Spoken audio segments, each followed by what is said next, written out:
for the Hamilton City Council, and and here today to give you lots of tips and good things around making your funding application successful, or as successful as you can make it, to get good outcomes. So welcome along to today's session. We're going to be running through a mock funding application. Feel free to ask questions, but please put the questions in the chat, and we will stop at the end of each section to address your questions in that particular section that you've written in the chat. Is there anything else? Oh, and I've put the link to some feedback. We'd really appreciate your feedback. This is the first time we've had our funding expo online, so it'd be really good to get some feedback about how you found it, being a participant in a virtual world, and the link is the first thing in the chat for this session. So if you could click on that and jump in and answer when you've completed this, that would be awesome. Or maybe at the end of the day if you're going to lots of other sessions. Cool. So what we've done is we're going to work through a basic funding application with you, and we've also shared a link of this funding application completed for you, so you can go in and download it if you would like to at any point.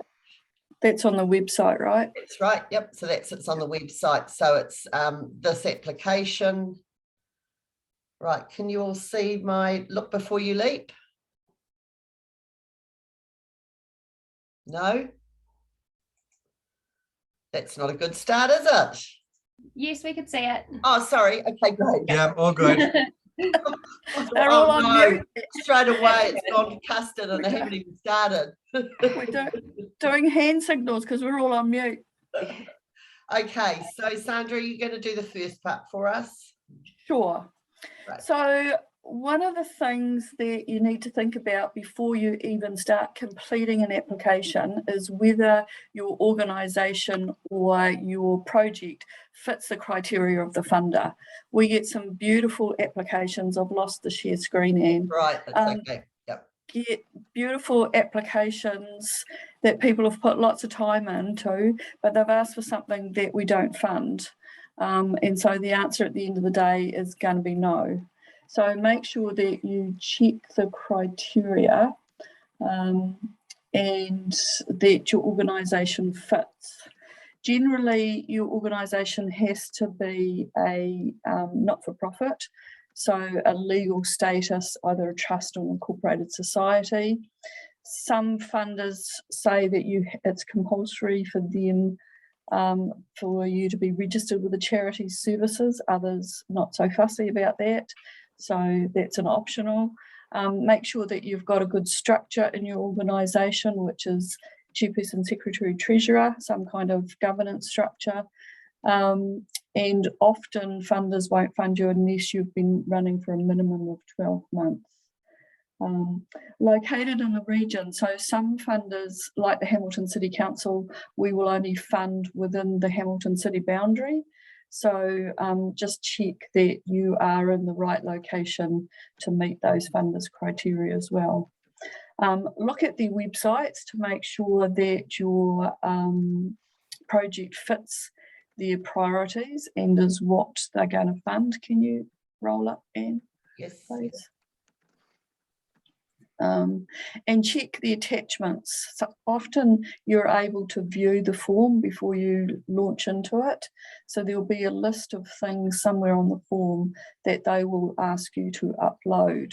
So if you can do all that preparation and have it ready on your desktop, so you can just quickly attach those items. And I think one of the key messages today is don't put yourself under stress. If you can, leave yourself plenty of time to complete an application and get it in a week or so before the round closes.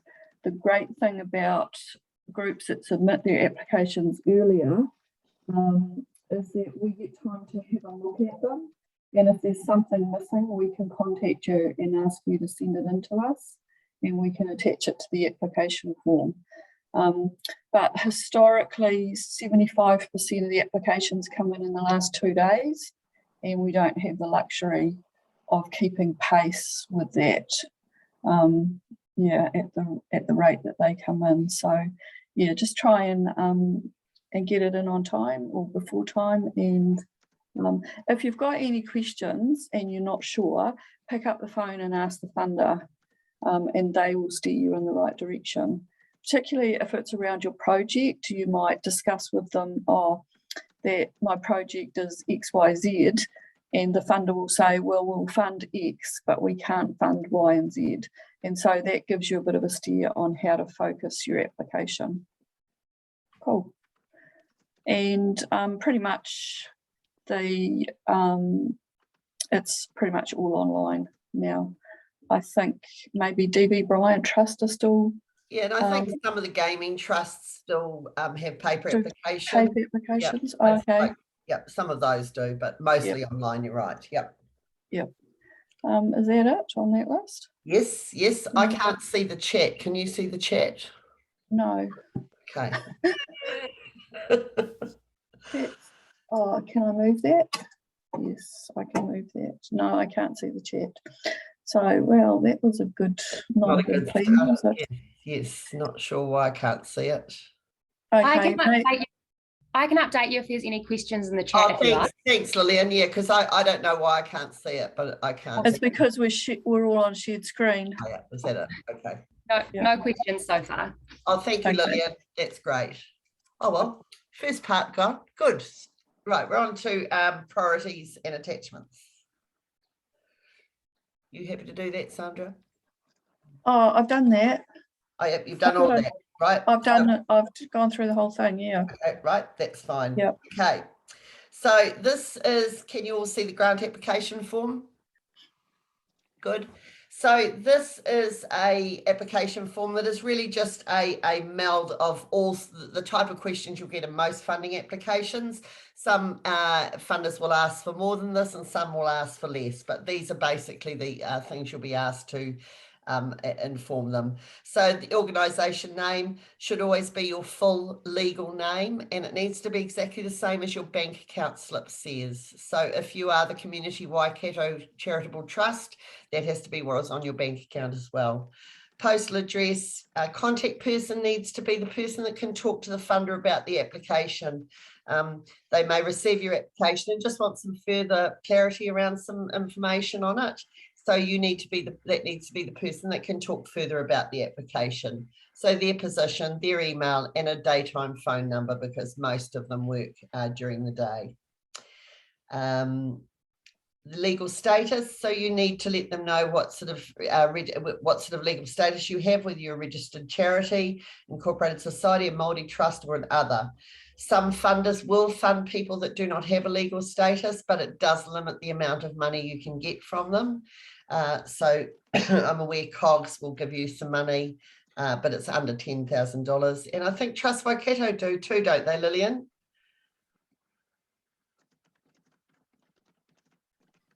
Don't unmute yourself. That's right. They'll ask you if you're registered with Charity Services. Charity Services registration is not compulsory, but some funders will only fund people that are registered with Charity Services, such as the Len Reynolds Trust. So, sorry, I was on mute, but Trust Waikato doesn't require a Charity Services number, but if you do have one, it's useful. Yeah. And do you fund charities that are not a legal entity, Lillian? Yes, we do occasionally. Yeah, that's right. So you. I was going to say, whereas the City Council won't, you don't have to be registered with Charity Services, but you do have to be a legal entity. Perfect. Yeah. So then there's always some information about whether you're registered for GST or not. You only have to register for GST when you're over $60,000 in revenue gathered, and your GST number pops in there. And are you affiliated or part of a national organisation, and are you controlled? Now that's about where the money goes and who controls the money. So a funder will want to know whether you are part of a national organisation and whether you have a local bank account, or whether the money goes to national body and they distribute it. So there'll be a yes/no answer. And if you've got any queries around that and you want some more information from the funder, just give them a ring and talk it through with them. So background, so the funder's going to want to get some information about the general work of your organisation, how long you've been in existence, how many members and clients you have, do you have paid staff, and do you have volunteers? A lot of organisations only run on voluntary work, on volunteers, so you may have no paid staff. They'll want to know the main purpose of your organisation. So why were you set up? What was the purpose? What was your mission? What was your vision that you wanted to target? And that is the purpose of your organisation. And then how do you do that work? So how do you deliver the purpose? And what are the programs and services that you deliver those through? And you can just bullet point those. You don't have to do a big long paragraph. You could just say we provide after school programs, we provide you know, activities, we have art classes, whatever it is. So you just list what you do there. And that gives them an overall view of the work that you're doing within our communities. Any questions, Lillian? Yes, there is a few here. Okay. So first one, what happens with banks not using individualized deposit slips now? What you mean around providing information to your funder? I usually find I've been taking, just getting a PDF and attaching the bank statement that shows your bank account number and your bank name correctly is what I'm finding I'm doing. Yeah, I was going to say it's really important to make sure that your organisation name is on the bank statement that you provide the funder, and you can clearly see the name and the account number. Because I know that some of the views that you get from some of the banks, it's just got the number and it's got the bank logo. But we can't accept that. We have to have the actual name of the organisation on the form as well, and it can be a bank statement. Great. Anything else, Lillian? So the next question, how does the affiliation work if not within the region as a requirement for some of the funders? You want me to answer that one? Yep. So we have the criteria, as I mentioned before, that we only fund within the city boundary. So often organisations have an office in the greater Waikato region or in Auckland or Wellington or whatever. They can apply on behalf of, as long as the services are delivered within the city boundary.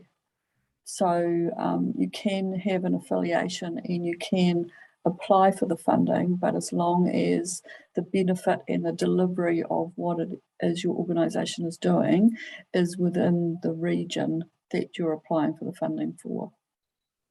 So quickly, that was my question.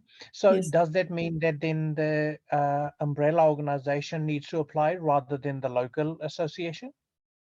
No, the local association can apply as long as they have annual accounts and a bank account.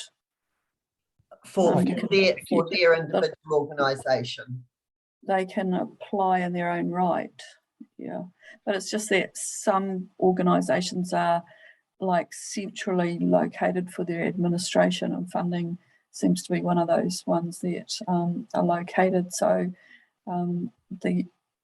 the application can come from a national office as long as for services provided within the location that is being funded. And if the organisation has been affiliated to a national body and which is not based on our region, would that make any difference? No, as long as they apply for what's happening within the region that the funder is located. All good. Thank you. Yeah. Cool. Awesome. That was all the questions for now. Cool. Thank you. Great. So you've told the funder the information they need to know, and now you're going to get down to the nitty-gritty around what you want the money for. So Sandra, take it over. Yeah, so feel free to jump in and ask questions, because there doesn't seem to be an overwhelming number of people, so you can do a face-to-face question. your project. So it's what you're asking the funder for. So sometimes people ring us up and say, oh, I haven't got a project. And I go, well, why are you wanting to apply for money? And they say, oh, they want salaries or wages or, you know, rent or whatever. That in terms of language for funders is what your project is. So it can be for operating costs, which covers a multitude of things, you know, just your general day-to-day costs of what it costs you to operate. You might be supporting volunteers, you might be providing resources for a service that you provide, you might be having to pay rent and insurance and a whole range of things, stationery, all that sort of stuff, is all covered under the operation of the organisation. So be really clear about what you want the funding for, and that needs to be really specific. So if it's for operating costs, you just simply put in there operating costs. You don't need to put an explanation about your services and your programs. That's where you sell it to the funder further down when we're talking about community benefits. Just in the space where you're talking about your project, it's just exactly what it is that you want the money for. Is there any questions on that? Does anybody? No, keep going. Okay, funders' priorities. So often funders will have a list of priorities that they want to focus on for a year. It could be a year or it could be 3-year cycle. And they will be found on the website. So one of the really good tricks around filling out a funding application is be familiar with what the funder's priorities are, and in your application, tell them or show them how your project fits the funder's needs or the funder's priorities. And so you're trying to make it easy for them to say yes. One of the things that I sometimes get asked is around, well, if I'm applying for operating costs, how does that meet a funder's priority? So it's about the operating costs of the services and the programs you provide. So, for example, if you were giving out food parcels and you were providing it for a salary for somebody who coordinates volunteers to make those food parcels, it's about selling the story as the bigger picture. So without the coordinator and without the volunteers, you wouldn't be able to provide the food parcels. So it's all kind of connected. So just align it to the priorities and explain to the funder how you definitely meet all their criteria. You kind of repeating their priorities back at them and saying, you know, our at-risk youth program fits your priority of supporting younger people in our communities that are from low deprivation areas or something like that. Just repeating them back. So it actually also makes you realise you are fitting their criteria when you have to actually see how you fit. So it's also a really good check and balance for you as well when you're putting your application in.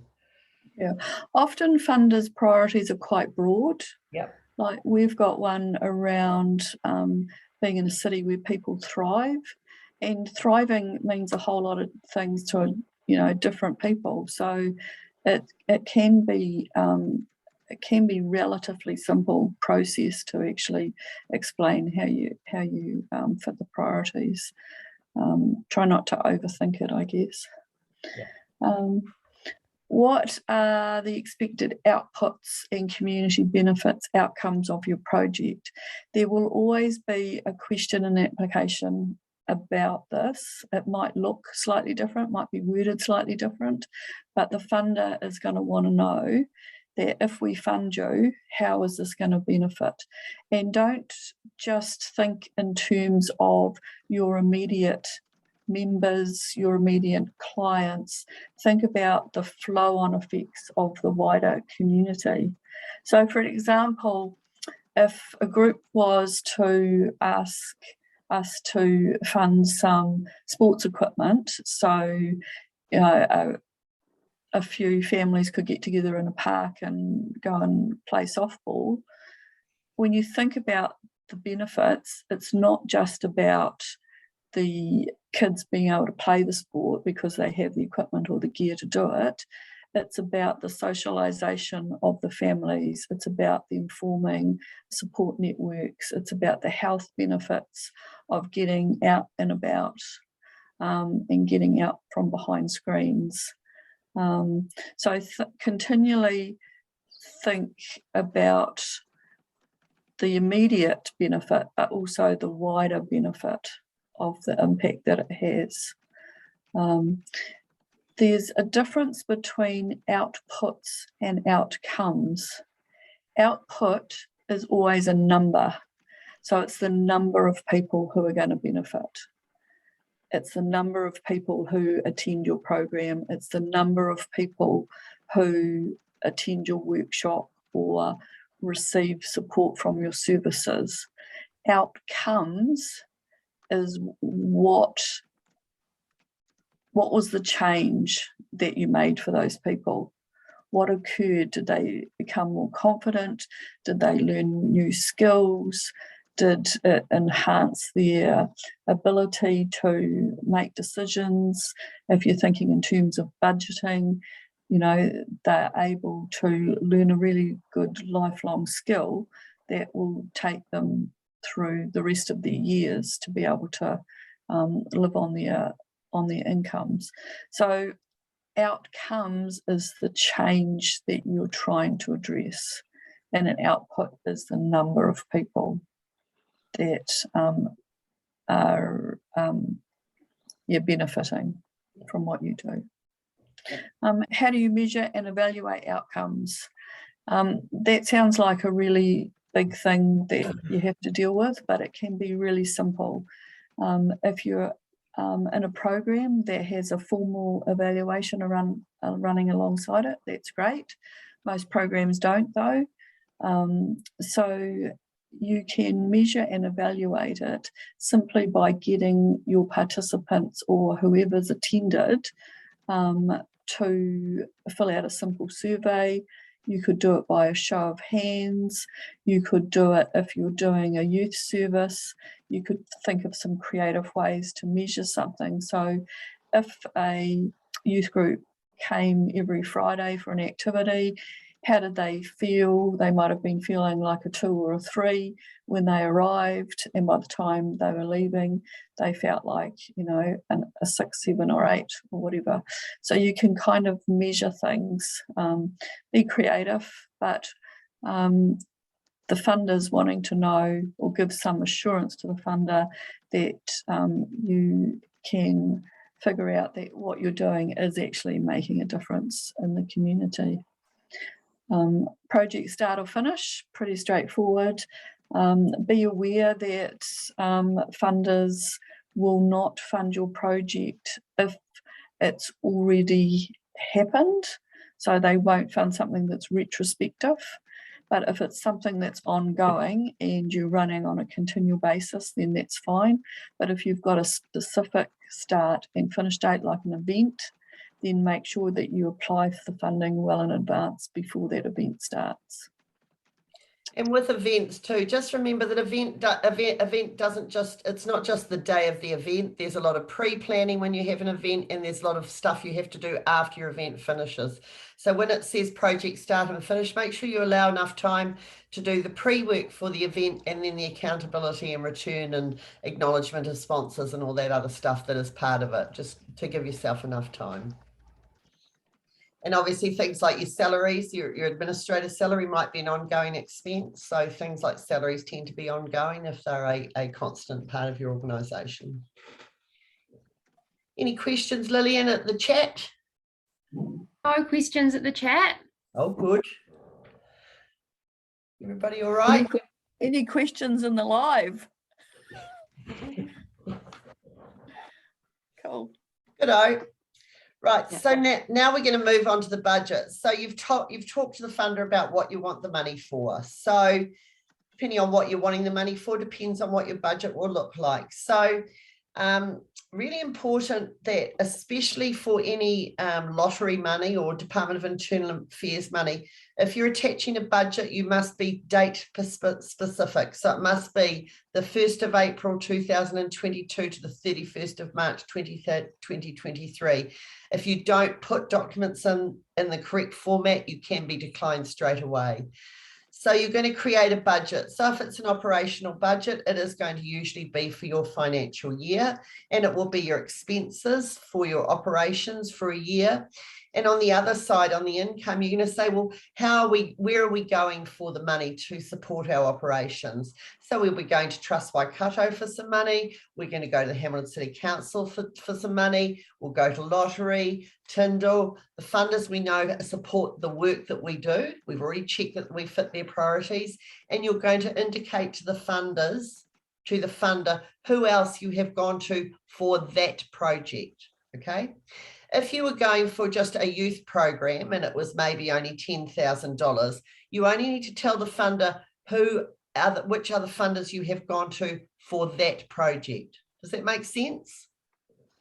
So you may have a number of different funding applications on the roll. One will be to Trust Waikato for your yearly operational expenses, but you may have gone to the Tyndall Foundation to run a youth program.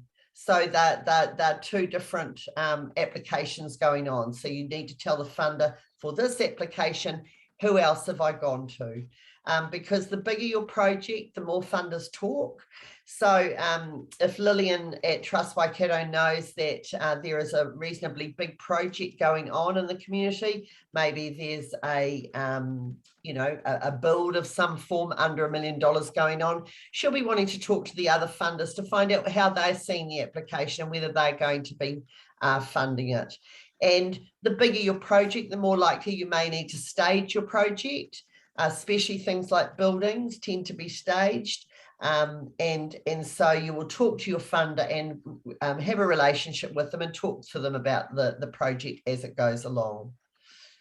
But if it was just perhaps an event, your expenditure would look like the venue, your MC, your sound equipment, your refreshments, any administration. You may need spot prizes, all the things that cost you to run the event. And then on the other side, you will then say who you're going to go to for that money. You'll also indicate in that income side, are you going to be charging people to come to the event? So what do you expect coming from door sales? Have you received any money in kind? So money in kind or support in kind comes in the fact that you may go to perhaps Mitre 10 for your event and say, we'd like some spot prizes. Mitre 10 might give you a couple of items for you to use as spot prizes.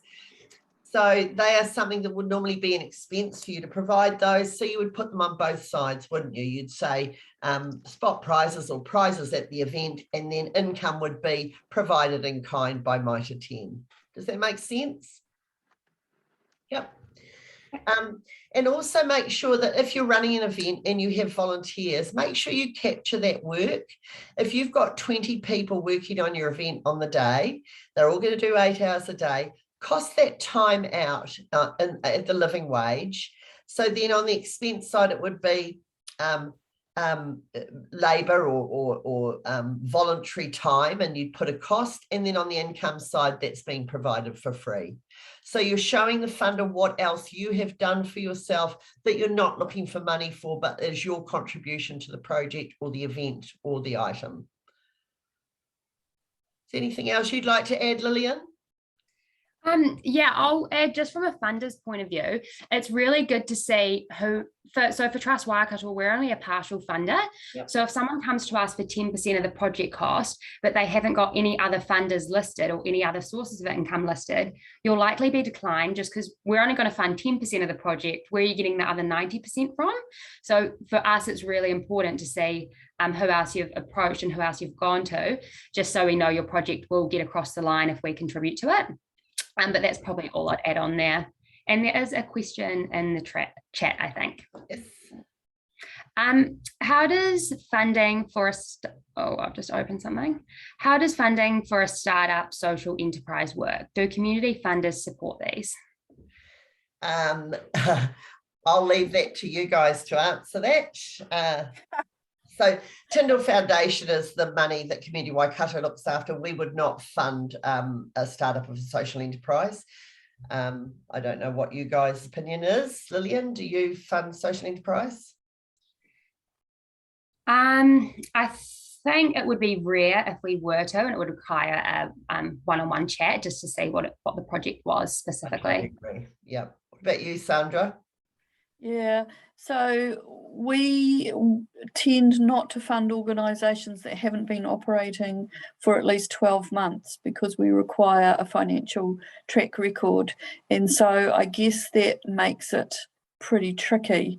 But we have from time to time funded not-for-profit organisations who have been operating for 12 months but are still in those early phases of development. And we have given them some, particularly in the art sector, we have given some good funding for the following 12 months after they've sort of completed that first 12 months to take the next sort of step into what it is that they're doing. Yeah, I mean, I totally encourage you, if you were considering looking at a social enterprise, actually speaking to the funders first and talking it through with them, and they will give you some direction around what Is there still support through MIMBY for social enterprise? Yes, I think so. Yeah. Cool. Is that all the questions, Lillian? Oh, yeah, I think that's all the questions in the chat so far. I have one, if it's right. I was halfway through writing it. I'm just wondering if you have any advice for organisations, which is my purpose being here today. I've been asked to kind of help out with a organisation here locally, and they've been running for about 26 years. But now they're in the stage of rebuilding their governance and restructuring everybody on the committee, because in the last 18 months, not really sure how to word it, but they haven't kept any financial records or minutes, and we've just done the first AGM, and I'm just wondering how I might be able to help and assist when you're talking about no financial records for 12 months, but they have been in existence for 26 years. Where would your best place to start, do you think, might be? Ground roots fundraising, or just give it a crack anyway? Would they have had a bank account? Yes. So you could at least go back using their last 12 months of bank statements and pull out their transactions from their bank accounts and do a basic income and expense statement from there,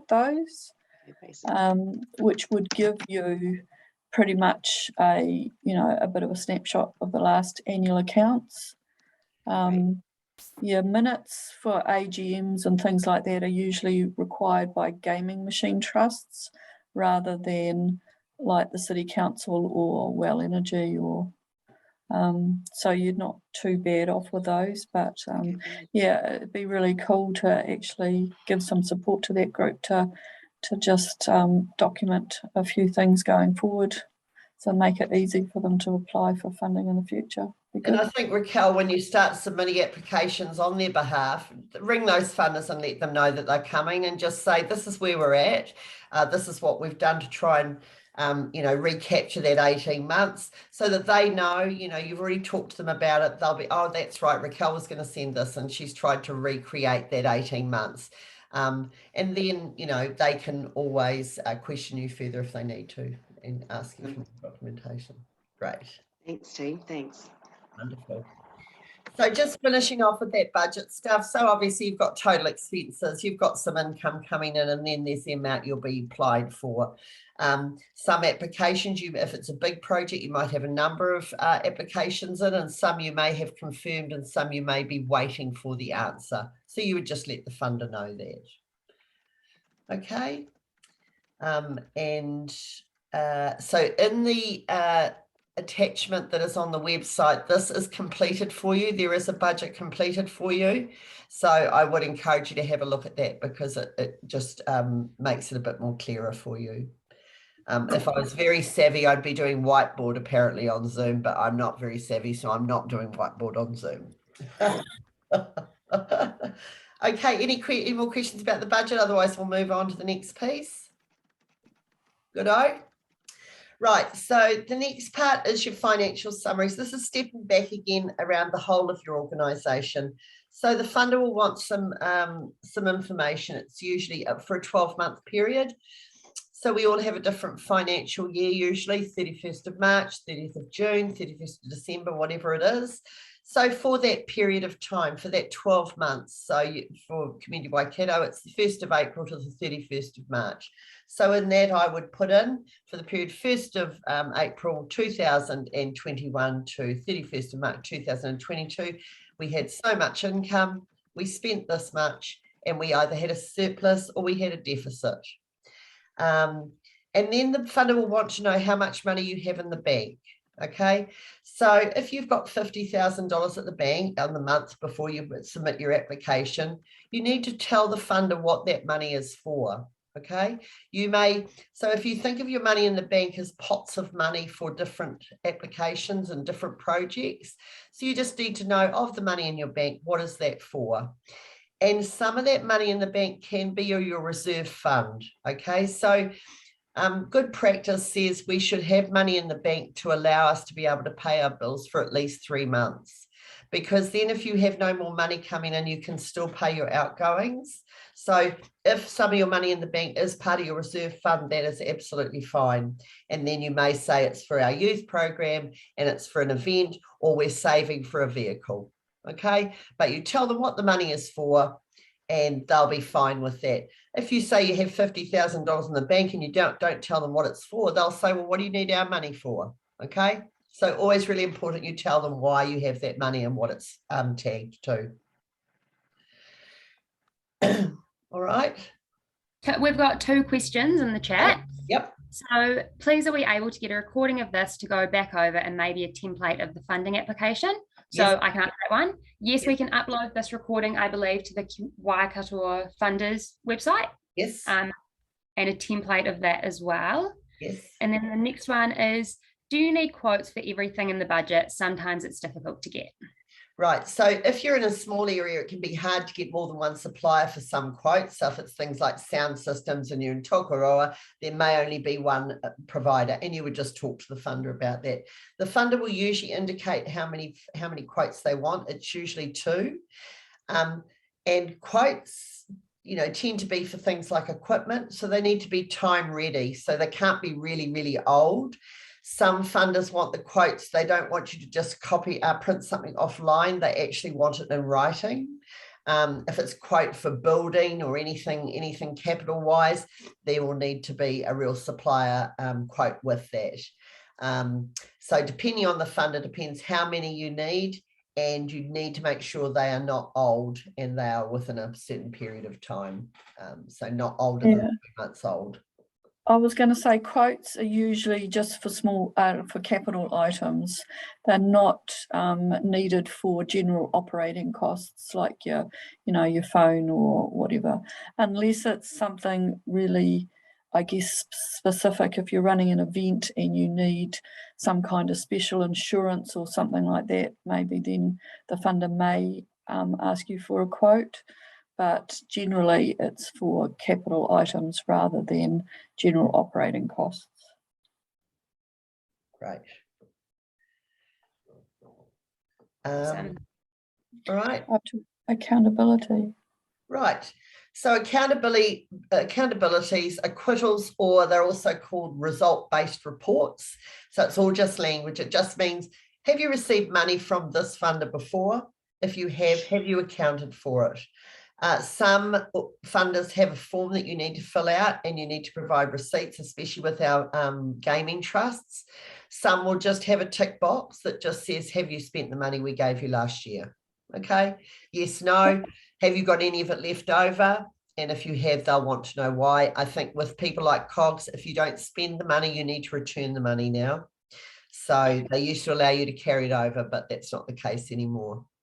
I was just going to say, if you don't know, if you're new to the funding game because you turned up late for the committee meeting and you got nominated as the new funding person, you can always ring up the funder and ask. A funder would way more rather you ring and have a conversation, even though you might feel like a bit of an idiot saying, oh, I don't really know if one was done or not, because it's way better to know that you have to put it in accountability because it hadn't been done, than to go the trouble of filling out an application and then finding it's declined because an accountability hadn't previously been completed. So just ring up the funder. They can give you information if the record keeping hasn't been that great. They can give you information about what was applied for in the project that it was supposed to be spent on, which will give you some clues as to tracking down how that was spent. Did you have a question, Lux? Yes. Hello. Hi. Hi. It's regarding the receipts or the invoices. Sometimes we give opportunities to students for photography, and they cannot give an official code. They just give sort of like an invoice afterwards. So what do you do in those circumstances where volunteers or people in the community don't have businesses, but they can offer skills? It depends on what the and what circumstances. Is it part of an event that you're wanting the photography for, or? Yes, so it's the cultural events, right? And then I would just put photography in your budget and not necessarily worry about a quote. Okay, thank you. Yeah, just put an estimate of how much you expect it to cost. And then when you do your accountability, you can use the invoices to show how much you spent. Okay, so you don't need, I mean, for every item? No, not for every item, no. Okay, thank you. Anything else there, Lillian? No more chat questions? No more questions in the chat. Okay, so attachments. So in this case, for this dummy application, they've asked for 6 attachments. If they ask for 6 attachments, you give them all the attachments, okay? Because unfortunately for funders, they are way oversubscribed. And if they've asked for this information, they want it for a reason. And if you don't give it to them, it gives them a reason to decline. And unfortunately, they need reasons to decline because they've got, thousands more money are requested than they've got to give out. If some of these are not appropriate for them, you would just put not appropriate. Or if, things like resolutions are for gaming trusts.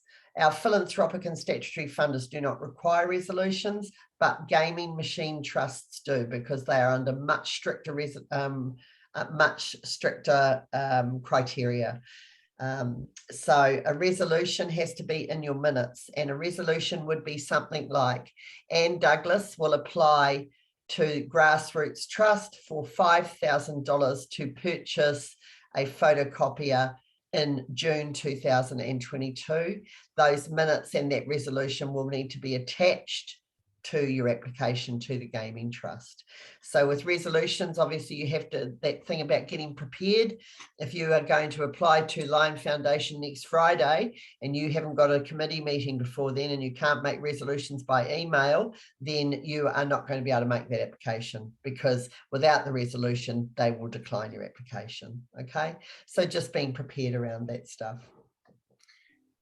Can I also just say the supporting documents, make sure they're relevant to the application or the project that you are applying for.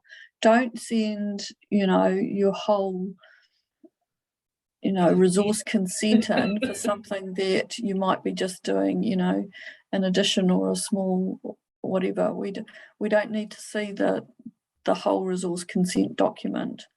But also feel free to attach photos. If it's for an event and you held it last year, attach a couple of photos, because a photo paints 1,000 words, or is it? Picture paints 1,000 words, and funders do look at them. Oh, I have a few questions in the chat. Yep. For bank statements, is it all the statements for the financial year or the latest one? No, it's usually just the bank statement for the period, you know, when we talked about the funds on hand. So for me, it would be, if I'm providing the bank statements, the 28th of February, it would be my 4 accounts. It would just be a summary. You're not providing all the detail in the bank statement. You're providing a bank statement for each suffix of your account to prove how much money you had in the bank account. I was going to say it's just a verification of your bank balance. Yeah, you're not sending them pages and pages of bank statement. That bank statement is to say, yes, this is how much we have in the bank and we can prove it. This is what we said we had in hand. Awesome. So next question. Generally, annual reports will have the output of the organisation.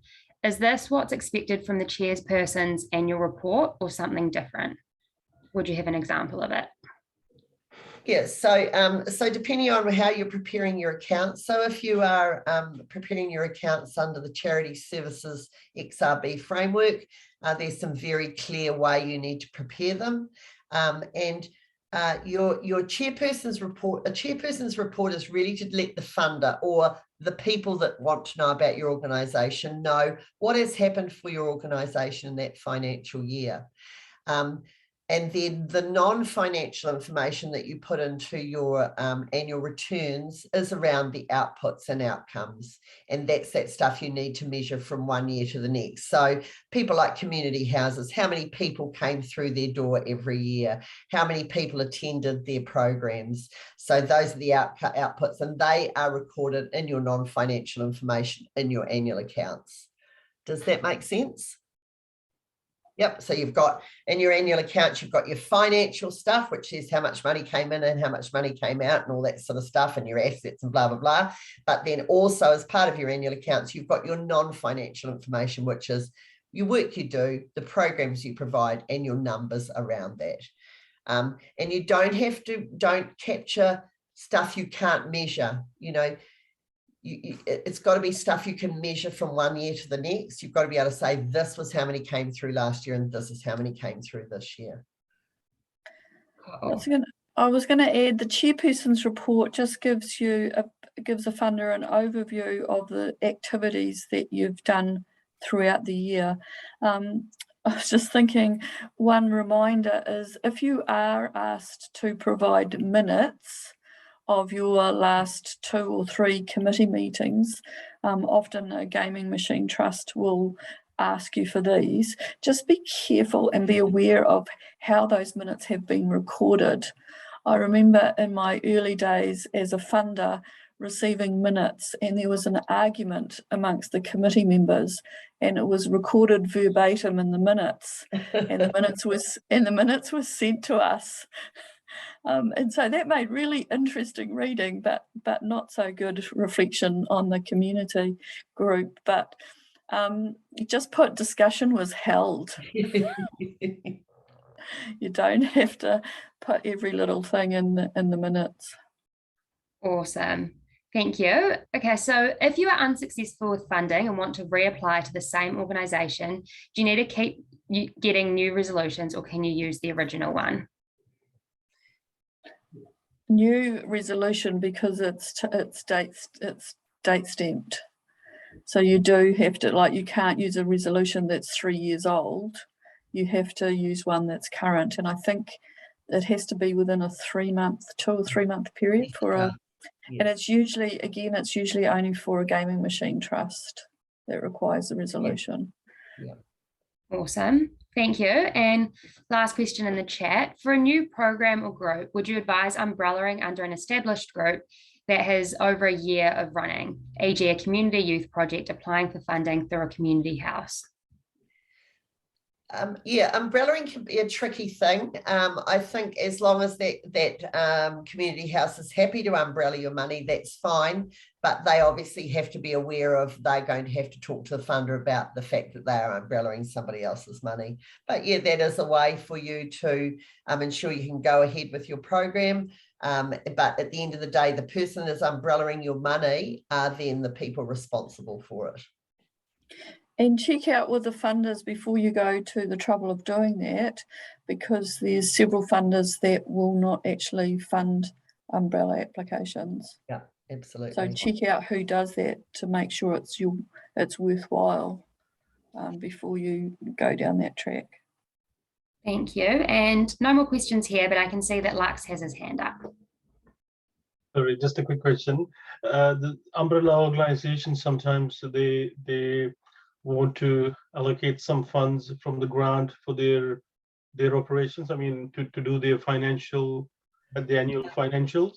Yeah. Would that be acceptable? Yes, it would. If I umbrella money, I would expect to be paid some administration for that, because I will be the person providing the financial reporting around it and ensuring it is spent correctly. So I think as long as it's a fair amount, but once again, ensuring that the funder is happy to fund to an umbrella.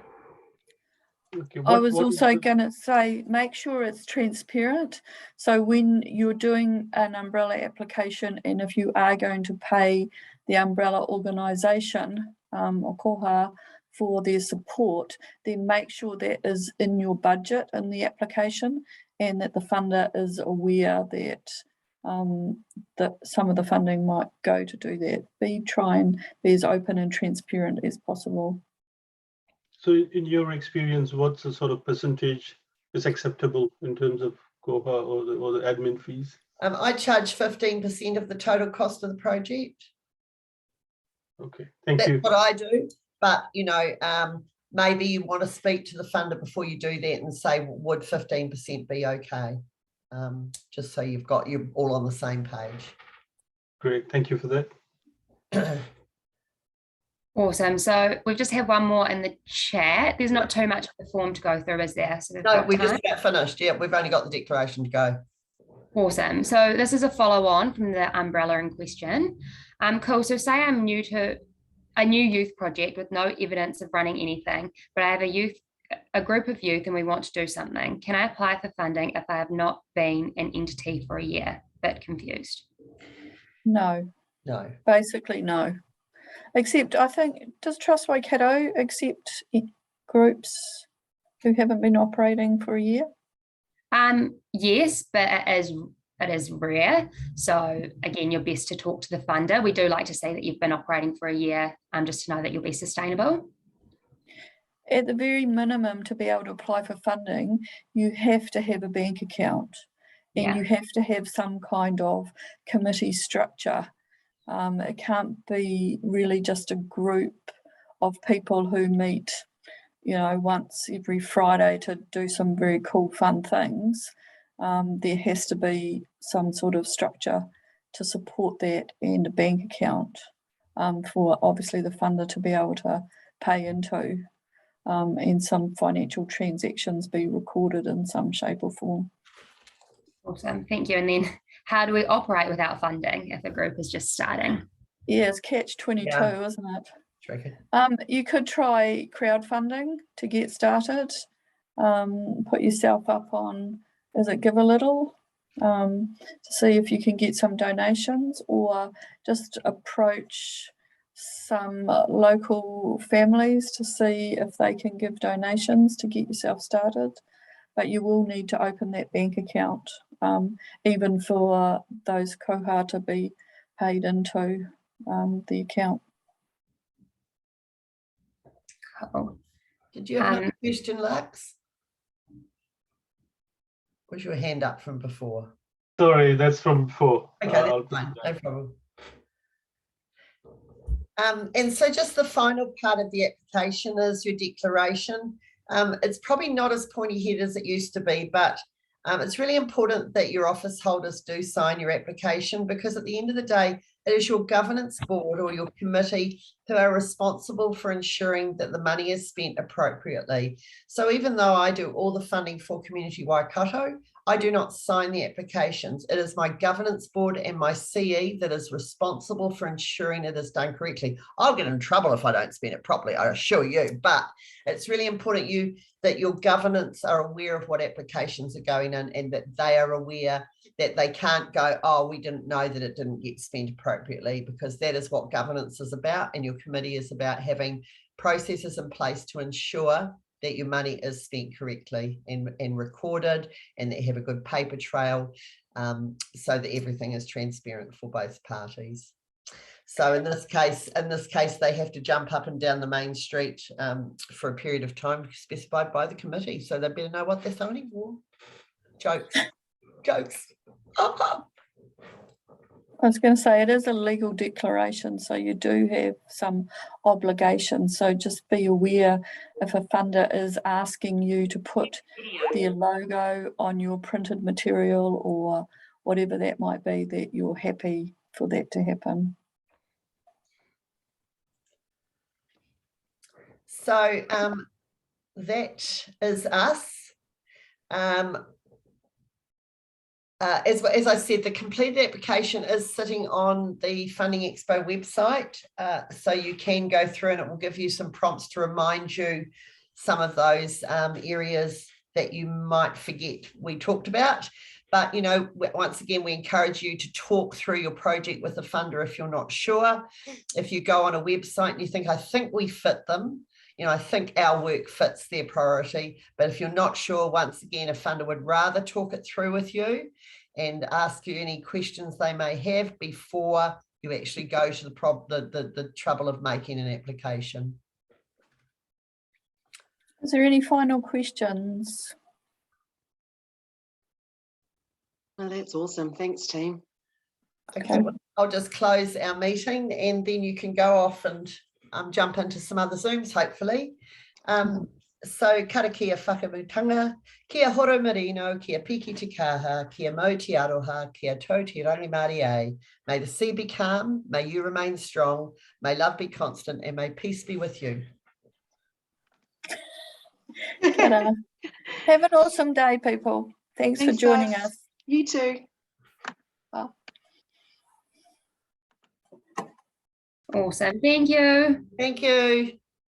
Welcome. Do you stop recording, Anne? Okay, yeah, I should, shouldn't I? Stop recording. How do I do that?